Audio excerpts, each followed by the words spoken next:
এবারে ভাঙড়ে তৃণমূল কংগ্রেসই জিতবে।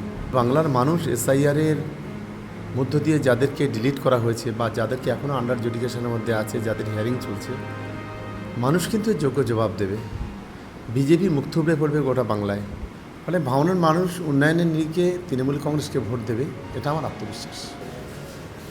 ভাঙড়ের নির্বাচন নিয়ে বরাবরই উত্তপ্ত থাকে রাজ্য রাজনীতি এবং দ্বিতীয় দফার নির্বাচনের শুরুতে আমরা এখন বসে রয়েছি একেবারে ভাঙড়ে এবং সঙ্গে রয়েছেন এখানের তৃণমূল প্রার্থী শওকত মোল্লা। কথা বলবো তার সঙ্গে। দাদা, প্রথমেই আসি, ভাঙড় এবার শান্ত, এটা একটা বিশাল চমকপ্রদ বিষয়, কারণ এখনও পর্যন্ত সেই রকম অশান্তির ঘটনা ঘটেনি। কি মনে করছেন? দেখুন, এই ভাঙড়বাসীকে প্রথমে ধন্যবাদ জানাবো যে একটা নজির তৈরি করলো ভাঙড়বাসী আর সঙ্গে আমাদের তৃণমূল কংগ্রেসের কর্মীরা মাথা ঠান্ডা রেখে আজকে যে নির্বাচনটা হচ্ছে একেবারেই পিসফুলি নির্বাচন। মানুষ তার মতামত ঠিক করবে কাকে ভোট দেবে কাকে দেবে না এই গণতন্ত্রের উৎসবে। তা আমি খুব খুশি যে শান্তিপূর্ণ ভোট হওয়ার জন্য। সকাল থেকে বুথ কেন্দ্রগুলো পরিদর্শন করছেন, কি মনে হচ্ছে, কীরকম সাড়া?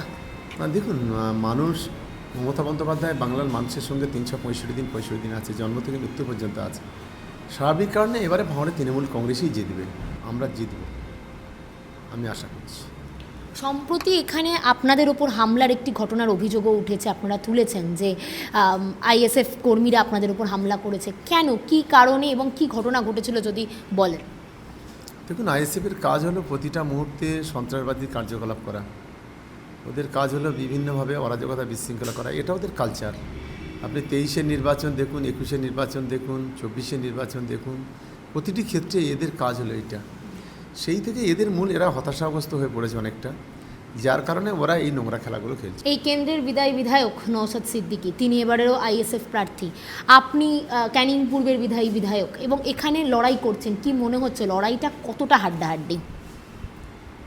দেখুন, আমি মনে করি যে 5 বছর নওশাদ সিদ্দিকী কোনো ডেভেলপমেন্ট করতে পারেনি এখানে। ফলে লড়াইটা আমাদের কাছে অনেকটা সহজ। ভাঙড়ের মানুষ উন্নয়নটা চায়, ফলে ভাঙড়ের মানুষ উন্নয়নের নিরিখে তৃণমূল কংগ্রেসকে ভোট দেবে, এটা আমার আত্মবিশ্বাস। মুখ্যমন্ত্রী মমতা বন্দ্যোপাধ্যায়, অভিষেক বন্দ্যোপাধ্যায় স্বয়ং এসছেন এই ভাঙড়ে, এসে তারা ঘোষণা করেছেন যে এই ভাঙড়ের উন্নয়ন তারা করবেন, প্রতিশ্রুতি দিয়েছেন। কি বলবেন, সমর্থন কতটা, তৃণমূল যে সুপ্রিমো তার হাতও আপনার কাছে রয়েছে, সেটা কতটা মূল্যবান? দিদি বা অভিষেক বন্দ্যোপাধ্যায় দুজনকেই বলি, দুজনেই এখানে এসছেন, আমি খুবই খুশি। এবং তারা যে কথাগুলো বলেছেন খুবই মূল্যবান কথাবার্তা বলেছেন ভাঙড়ের মানুষের স্বার্থে, যার ফলে আমি মনে করি যে আমাদের জেতার কাজটা অনেকটা সহজ হয়ে গেল দিদি আর অভিষেক ব্যানার্জি আসার জন্য। এর মধ্যে কি এরকম কোনো ঘটনা ঘটেছে, ভোটে কোনো অশান্তি তৈরি করা বা কোনো রকমভাবে তৃণমূলকে বাধাদান করা?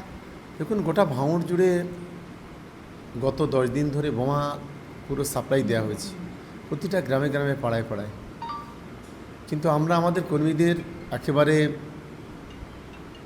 মাথা ঠান্ডা রেখে এগোতে বলেছিলাম, সেটা অনেকটা কাজ হয়েছে। এবং পুলিশ প্রশাসনের একটা অংশ যথেষ্ট দক্ষতার সঙ্গে কাজ করেছে, আবার একটা অংশ বিভিন্নভাবে নোংরা খেলা খেলেছে।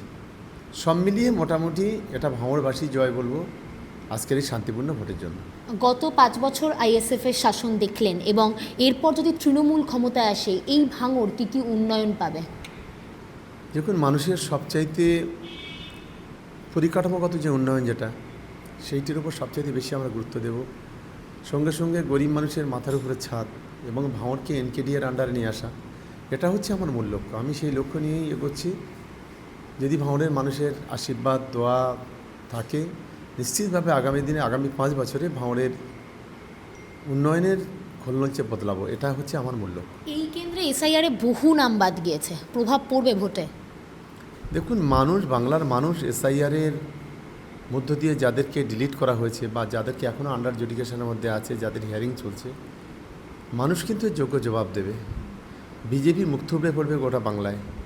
সম্পূর্ণ বিজেপির নেতা শুভেন্দু অধিকারীর তার পরিকল্পনা এবং অমিত শাহর মদতে, নরেন্দ্র মোদীর মদতে এই ঘটনা ঘটেছে। ইলেকশন কমিশনকে ইউজ করে এইটা করেছে, মানুষের জবাব দেবে।